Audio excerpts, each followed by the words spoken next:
Hello everyone and welcome to my review of Rick and Morty Season 7. Now, unlike last season, which I did pretty much in every episode got its own individual review, we're not doing that this time. This time, the whole show is just going to get encompassed into one review. So, there we go.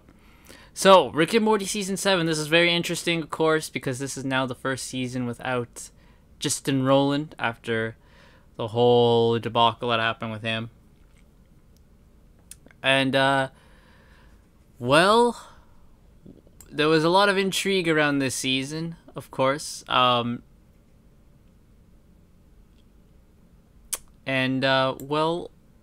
let's talk about it. Let's talk about the big elephant in the room, the new voices of Rick and Morty themselves. So Rick is now played by Ian Cardoni, and Morty is played by Harry Belden. Now, Ian, I think, from the get-go, I thought he was fine as Rick. I'm like, okay, this is a really solid voice for Rick. I didn't quite hate it. He does, like, when he has to get more higher pitched, I think that's when he struggles. But if he's just talking normal, he really nails the Rick voice. Morty took a bit more time. I think Harry Belden got better as the season went on. And I think it's also more you get used to it as the season goes on. Still, it doesn't hit the same as Justin Roiland. Where Ian Cardoni as Rick, I think, hit very easily for me. Harry Belden as Morty took a lot more time. And I'm still not fully there yet. But overall, I don't think they're bad choices. I think they are fine choices as replacements for Rick and Morty. Now, moving on from that, we get into the episodes of the season. Overall, I'm going to spoil that. This season was okay. It was a fine season. Most episodes I didn't hate. I think the first episode was fine. That had Mr. Poopy Butthole in it, which he also got recasted, and his recast was also fine. It had Hugh Jackman in it, so I can't hate it. It was an okay episode. Then the second one, the Jarek Trap, which has Rick and Jerry, like, their minds kind of get like each of them get half of the other's mind, so they kind of become like the same person. It's really fun. I really liked that episode. I thought that episode was great.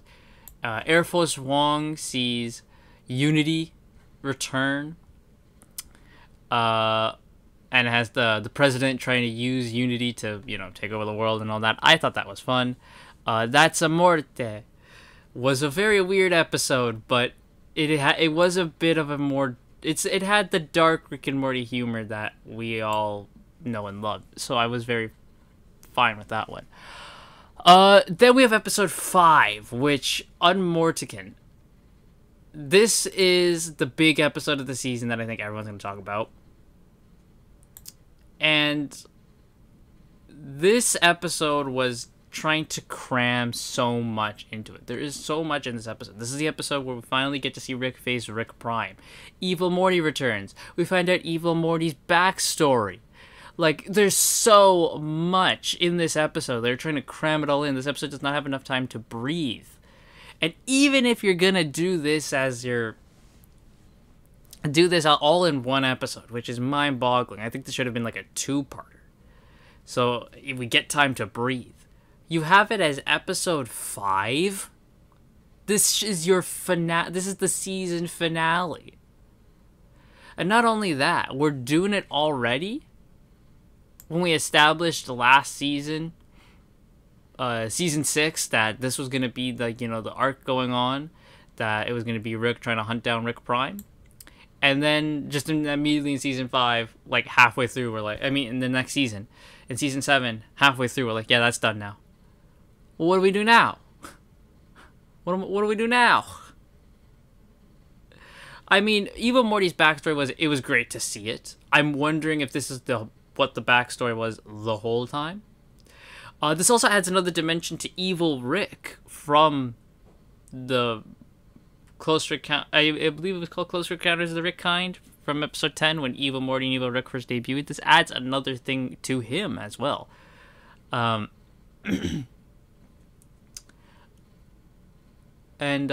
yeah, I do wonder if this was the backstory they had planned the whole time, or this has been a new one. Then we move on. Oh, that's easily, by the way, episode of the season, the best episode of the season. Episode 6. What is episode 6 again? Episode 6 is fine. Morty has like these Morty adventure cards that he's cashing in, and he gets to choose an adventure, but then it turns into like a whole. This is like the Morty's Mind Blowers, where it's pretty much little segments that build a wider episode. That was fine. Episode 7 is garbage. This episode sucks.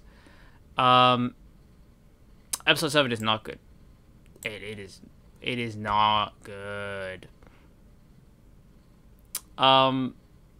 Sadly, this is the episode that has Summer in the front of it too, and this is like Summer's episode, and it's just not a good episode.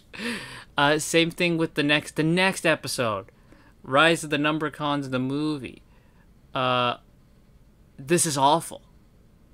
This is the worst episode of the season. So we get back to back just 2 garbage episodes, back to back. Thankfully, the final episode. Thankfully, we have episode 9, Mort's Ragnarok.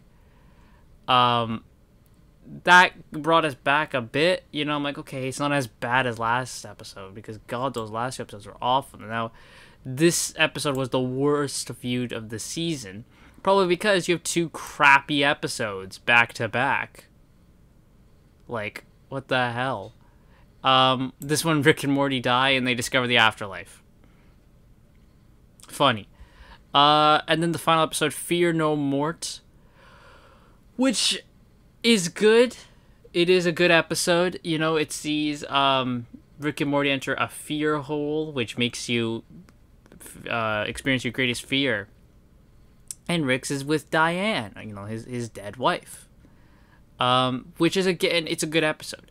So I could understand. You know what? I could even understand if this is your final episode because of what it tackles.